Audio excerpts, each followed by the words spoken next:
السلام عليكم ورحمة الله وبركاته، حبايب قلب فراويلة. ازيكم حبايبي؟ عاملين ايه؟ وحشتوني كتير كتير. انا بشكر اخواتي وحبايبي اللي بيدعموني باللايك والاشتراك. يا رب يدومكم في حياتي نعمة اخواتي وحبايب قلبي، ما تحرمش منكم ولا من كومنتاتكم الجميلة. هتتكلموا على ايه فراويلة؟ معايا يا حبايبي كذا موضوع هتكلم فيه. اول ما نبدأ طبعا هنبدأ بالبث العالمي اللي كانت عاملاه البت ياسمين جاد، هي والحاجة بطاطا، وحكوا على حالهم. يا حبايبي احنا كنا عارفين يا بت يا ياسو ان انت وشك وش نصايب، بس ما كناش عارفين ان انت بالقدارة والبجاحة الجامدة قوي موت كده دي. ايه بت يا ياسو اللي طالعه تقولي يا بت المتابعين ده؟ يا بت ايه يا بت؟ واخده ايه؟ واخده حبيتين يا بت جراءه يا بت؟ ايه ده؟ ايه ده؟ حكيتي على حالك ولبستي نفسك في حيط. ماشي، تعالوا يا حبايبي نمسك نقطه نقطه. طلعت طبعا تحكي وعماله طبعا تهاجم طبعا وتغلط من تحت لتحت وتلقح بالكلام وتشتم طبعا على الحاجه امونه واللي حوالين الحاجه امونه. ام اوشه، ام اوشه شتمت عليكي يا ام اوشه، شتمت عليكي وانت يا ام فطيره خلف الاسوار برضه جابت اسمك في المحضر يا ام فطيره.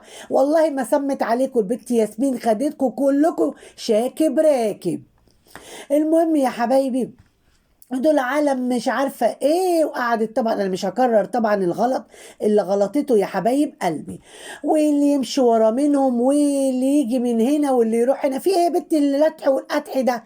قوم ايه يا حبايب الحاجة بطاطا؟ احنا اهم حاجة عندنا ان ضني معانا. طب ما احنا عارفين يا حاجة بطاطا، ما احنا عارفين ان الليلة دي كلها دايرة ان ضني يبقى معاكم، وعارفين ان الليلة دي كلها دايرة ان انتوا تحرموا الحاجة امونة ابن ابنها. ما احنا فاهمين وعارفين يا حاجة بطاطا، ما فيش داعي تطلعي تحكي على حالك بالطريقة دي. وطبعا البت ياسمين، طالما جوزي بخير وابني بخير واهلي بخير انا يغوروا كل الناس وماليش دعوه بحد، وتولع الناس كلها. يا اختي ولعت فيك انت يا اختي، هتولعي الناس ليه يا بت؟ يخرب بيتك، هتولعي الناس ليه يا بت؟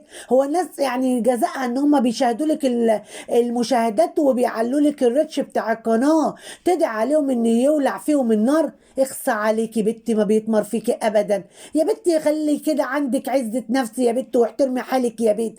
بتغلطي في المتابعين ليه يا بنت؟ وبتغلطي في الناس ليه؟ المتابعين غلطوا فيكي؟ المهم يا حبايبي، وطالعه طبعا عماله تغلط في المتابعين وتغلط طبعا في ام اوشا وام فشيره والامهات كلها يا حبايبي اللي طالعين من تحت الصفر، اللي تبع مين؟ تبع الحاجه امونه. المهم طبعا راحت الحاجة بطاطا، أهم حاجة عندنا إن طني يبقى تبعنا. أوف، أم ويوشا طني يبقى تبعنا والحاجة بطاطا ضني يبقى تبعنا. أمال يعني هو ضني محور الكون؟ ضني إيه؟ ضني مين والناس نايمين؟ ده ضني ملوش أي 30 لازمة يا حبايبي، ملوش خير في أمه اللي جابته من بطنها، ولا يبقى ليه خير فيكي يا حاجة بطاطا، ولا أنت يا أم قوسة، ولا يبقى ليه خير في أي حد. صدقوني يا جماعة، ضني قاعد معاكم عشان مصلحته معاكم، لكن لو حد علق عليكم وجاب له مصلحة أكتر من اللي عندكم قسما بربي هيدوس عليكم زي ما داس قبل كده وزي ما رماكوا قبل كده. بس انتوا للأسف انتوا فرحانين قوي ان انتوا حارقين قلب أمه عليه. انتوا فرحانين قوي قوي، بس عامة الدنيا سلف ودين. وانت يا حاجة بطاطا اول واحدة كنت بتتلسعي لما كانت صدفة بتطلع عليك تشوشوك وبتطلع عليك تفتقلك وبتطلع عليك وهي مقطعاكي، كنت هتتجلطي واسم ان معاكي يعني ما شاء الله غيرها. لكن دي معاش اللي هو ابنها لوحده. اتقي الله، بدل ما طالعه شمتانه كده وعينك تتدب فيها رصاصه والشماته مقطعه في قلبك، قولي له اتقي الله في امك، اتقي الله في امك. انتوا على خلاف بامه، انتوا حرين مع بعض، انتوا الحموات الفاتنات مع بعض، يكشي يولع فيكوا النار، مالكوش دعوه. بس قولوا له امك ثم امك ثم امك، روح شوف امك وراضي امك وبعد كده تعالى لنا. بس انتوا خايفين تعملوا النقطه دي عشان عارفين ضني لو اتضم لامه تاني ياسمين هتتطلق تاني وهتترمي تاني، وانتوا مش حابين حاجه زي كده. فعشان كده انتم مكلبشين في ضني وعاملينه ان هو الواد اللي ايه اللي مفيش منه اتنين، رغم والله العظيم الحقيقه مره والحقيقه غير كده خالص خالص خالص. الحقيقه ان هو قاعد معاكم عشان مصلحته عندكم. وياسمين طبعا الناس اللي مش النوتي والحاجة بطاطا. بس يا ياسمين ما تعصبيش نفسك، ما تخليهمش يعصبوكي يا ياسمين. بكره يعرفوا مين صادق ومين كذاب. حبايبي ما يغركوش اللي بيطلع يعيط، ده العياط ده عياط تماسيح، وانت ما كنت تطلعي تدعمسي في عينك وتغمضي في عينك وجبت التهابات في عينك من كتر ما انت عماله تعصري فيها ومفيش دمعه نازله من عينك. كان حلو ليكي، كان حلو ليكي. عامة الحاجة أمونة لو طلعت عيطت، الست لا بتعيط ولا بتطلع، الست بتطلع في منتهى يعني وقفة رجولة، والست بتدي كلام قصف جبهة، بأمانة بأمانة يعني. محدش كان بيتنحنح وكان بيطلع يعمل البسات بساعة ونص وساعتين، وبيجيله الملصقات على حس الفضايح والجرس اللانشي. ايام ما كنت زعلانة مع صدفة وكنت مشردة صدفة، وصدفة كانت طالعة معايراكي ان انت كنت بترميهم على السلم عشان تقعدي مع ابو ياسمين وابو هدى، وكنت بتبيتي عيالك على السلم. وصدفه طبعا نشرت غسيلك المش نضيف على الحبال، وكان ليكوا فضايح مع بعض. كان ساعتها بيجي لك الملصقات وبيجي لك تقعدي تغمضي في عينك وتوسعي في عينك وتضيقي في عينك، وطبعا كل المطبلاتيه كانوا يخشوا يحدفوا لك الملصقات على حس الموضوع ده. لكن الحاجه امونه لا بتطلع تتسول ولا بتطلع تلم ملصقات ولا بتطلع تصعب على الناس. الست بتطلع بتوضب شقتها، الست شايفة محتواها وشايفة شغلها ومش شايفة أي حد عمال يهوهو عليها. الست ماشية قدام في طريقها، ولا بصة يمين ولا بصة شمال. شابوه ليكي يا حاجة أمونة. يا ستي يا جدعة، يخليكي أهراهم وفرساهم وخليهم كده بيضربوا أسداس في أسباع، وخليهم مفرفرين من ورا منك. ده يا حبايبي كان تعليق على البث بتاع البيت ياسو اللي ملوش 30 لازمة. ومعانا حبايبي موضوع تاني. طبعا طلعت طبعا ام فتيره ماسكه المصحف. يا بنت سيب المصحف يا بنت، سيب المصحف يا بنت، هو المصحف اي حد يمسكه يا بنت؟ هو مسكين المصحف ده سهل يا بنت؟ يخرب بيتك. طلع طبعا يا حبايبي تحلف على المصحف وكاتبه طبعا حسبي الله ونعم الوكيل في كل اللي ظالمنا. يا اخي حسبي الله ونعم الوكيل في كل الخباصين اللي بيوقعوا ما بين الواد وامه، واللي بيطلعوا يشردوا الناس وخاينين الامانه. حسبي الله ونعم الوكيل هم فيهم هم، مش حسبي الله ونعم الوكيل في اللي كاتبين لك الكومنتات والمتابعين اللي داخلين. طب ما المتابعين مش عاجبهم اصلا اللي انت بتعمليه وقله الادب والسفاله والفضايح اللي انت طالعه على خالتك اللي ربيتك وجايبالك خير ربنا ومأكلاكي ومشرباك. طلع حبايبي تقول ايه؟ انا ما استغناش على خالتي ولا خالتي تستغنى عني، واحنا حلوين قوي انا وخالتي، وخالتي كانت عندي حليزه وكلت رنجه مع حليزه بس انا ما رضيتش اصور. كدابه، انت كدابه. ما فيش حد اللي دخل ما بيننا خارج. مين يا اختي اللي دخل ما بينك يا بنت يا مفتيره؟ بنت يا خلف الاسوار، مين اللي دخل ما بينك؟ مين اللي طلع يا بنت خالته يا بنت الفيوسات يا بنت اللانشي؟ مين يا بنت اللي طلع ضرب كرسي في الكلوب ان خالتك بتاعت الاعمال اللانشي؟ مين يا بنت اللي طلع قال ان خالتك بتقعد تحت ايد كوافير مسيحي وبيلعب في شعرها اللانشي؟ يا بنت يا مفضوحه يا بنت يا مفتيره. دلوقتي طالعه تقولي اللي داخل ما بيننا خارج. ما حدش دخل ما بينكم، انت اللي طلعتي فضحتي خالتك عشان تطلعي على السلام. انت من ناحيه ومقوشه من ناحيه، انتوا الاتنين اللي طلعتوا مع بعض مسكتوا الست فحت ورد، والست لا شايفاك ولا سامعاك ولا عبرتكوا، كلاب بتهوهوا عليها. فما تطلعي تتكلمي كلام المتابعين يعني يعقلوه والمتابعين يتقبلوه، عشان انت ما تطلعيش كده تهبدي في اي كلام وتقولي اي كلام غلط في غلط. بس اهم حاجه ان انت تطلعي بس تفتحي لك فيديو وخلاص تهبدي اي كلام وخلاص. محدش خاين الامانه الا انت، محدش ولع الدنيا الا انت. هو بس عشان ياسمين طلعت رمت لكم كلمتين وفضحكوا وجرسكوا، فما فيش منفعه من عندي ياسمين وضني. قلت بس نقلب في دفاترنا نرجع تاني لخالتشي عشان جوز خالتشي الحاج ناجي جاي. ها الحاج ناجي اللي اتشتم واتبهدل وشتمتيه، وانت يا ناجي يا اللي مش عارف تحكم يا ناجي، وناجي ده ملوش حاجه عندنا، وناجي ده ملوش 30 لازمه. اما قرب يجي ناجي فخالتشك بقت اللي داخل ما بينكم خارج، وعشان خاطر الحاج ناجي جاي صح. والله العظيم راح طبعا الحاج ناجي طبعا في اخر الدنيا يسكت لو النبي ما يسكت، راح مثبت يا حبايبي تعليق ان مفيش حاجه من الحاجات دي حصلت ومفيش صلح. الكلام ده كله كده. وتنزل طبعا منتدى طبعا الحاج ناجي طبعا طويل عريض فحت ردم كده ان كل الكلام ده كذب ومفيش منه حاجه صح. واحنا عارفين طبعا عشان المتابعين كلهم هاجموا الحاجه امونه، قالوا لها لو اتصالحتش احنا هنزعل منك، ولو اتصالحتش احنا هناخد منك يعني موقف. وطبعا المتابعين ليهم حق ان هم طبعا يتدخلوا في الموضوع، لان المتابعين مقهورين عشانك يا حاجه امونه وزعلانين جدا جدا عشانك. فطبعا متابعينك وحبايبك خايفين عشانك، فعشان كده بيكلموك بقلب طيب وبيكلموك بنفس راضيه وعاملينك ان انت واحده من كل عيله ومن كل بيت انت حد اساسي فيه. فتقبلي المتابعين وكلام المتابعين عشان من حب المتابعين فيك يا حاجه امونه.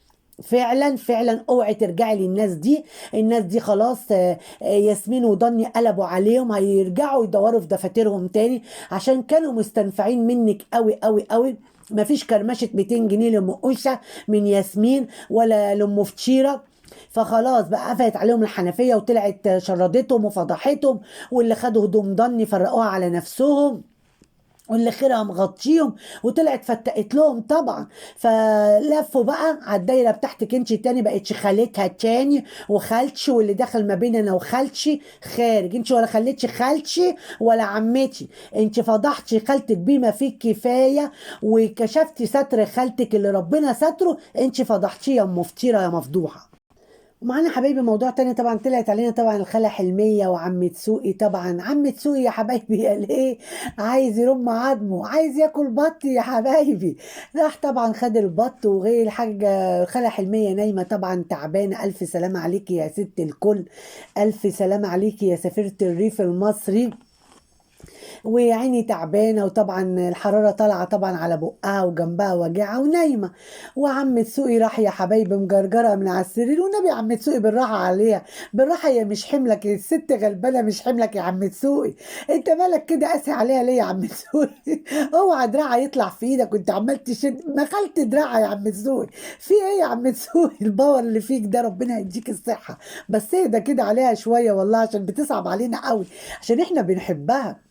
وطبعا قوم اذبح البطايه وانا عايزه اكل بط، انا طالع عيني في البطاطس وقلع البطاطس. راح يا حبايبي طبعا البطايه راحت هوبا راحت قرماه من خده، ادي ضرب في البطه. والخالة حلميه تضحك وبصوا يعني بسم الله ما شاء الله، يعني بس جميل وفيديو جميل جميل جميل بسم الله ما شاء الله على فيديوهاتك يا خالة حلميه، ربنا يخليكم لبعض. بس امان عليك يا عم تسوقي النبي خلي بالك منها، ما تستعفاش عليها عشان انت بتستعفى عليها قوي قوي كده. وطبعا الواد طارق طبعا قاطع ضحك وفطسان ضحك طبعا عليهم. وطلعوا طبعا كان في طبعا بط مات كتير يا عيني، وراح خلع علمية زعلانة عليه ودبحت طبعا بألف هنا وشفا. ألف هنا وشفا، انت تستاهلي كل خير يا خالة حلمية، ربنا يديك الصحة والعافية ويشفيكي ويزيح منك.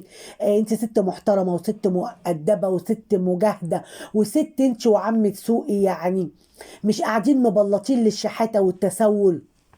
لا لا لا لا لا مفيش منه الكلام ده. انتوا بتسعوا على اكل عيشكم وربنا بيكرمكم من اوسع الابواب، عشان مش قاعدين مستبلطين وقاعدين مستنطعين على خلق الله وعلى الداعمين زي بقيه العيله. لكن بقيه العيله ضرب فيهم مفك يا حبايبي، وضرب الفره في العيله باكملها. في الشحاته والتسول اللي من عند لطيفه واللي من عند ام ناصر واللي من عند ام فالح، والشغل شغال اهو. ام ناصر سابت لكم منصه وغورتها لكم، يكش تهدوا بقى وتهبطوا بعد ما كنتم مقطعين في شواش بعض وطالعين على بعض ولاد بلد واحده، والكل طالع يفضح في بعض والكل طالع يجرز بعض. انا سابتها لكم مخدره، ورونا بقى مين هيدعمكم ومين هيسد لكم بقكم ومين هيعملكم عينيكم. خلاص الناس سابتكم، الناس زهقت منكم، كل الداعمين زهق من قله الادب والسفاله اللي بتحصل على المنصه. فبيعملوا ايه لما بيلاقوا ان خلاص يعني اتحط عليهم؟ بيسلتوا نفسهم وبيمشوا. وفي التالي دلوقتي هتطلعوا عليهم تشتموهم وتقلوا ادبكم عليهم. وكالعاده يا ساده ما انتم مشهورين بقله الادب والسفاله. فحبيبتي يا خاله حلميه الف سلامه عليكي، انا حبيت اقول لك الف سلامه عليكي، شفاك الله وعافاكي، واحنا ما نحبكيش تعبانه ابدا، ربنا يزيح منك يا رب اللهم امين. معانا يا حبيبي موضوع تاني طبعا. طلعت علينا ام اوسه. خير يا ام اوسه، في ايه يا ام عامله لنا روتشين؟ طب يا اختي ورينا روتشين زفتشين.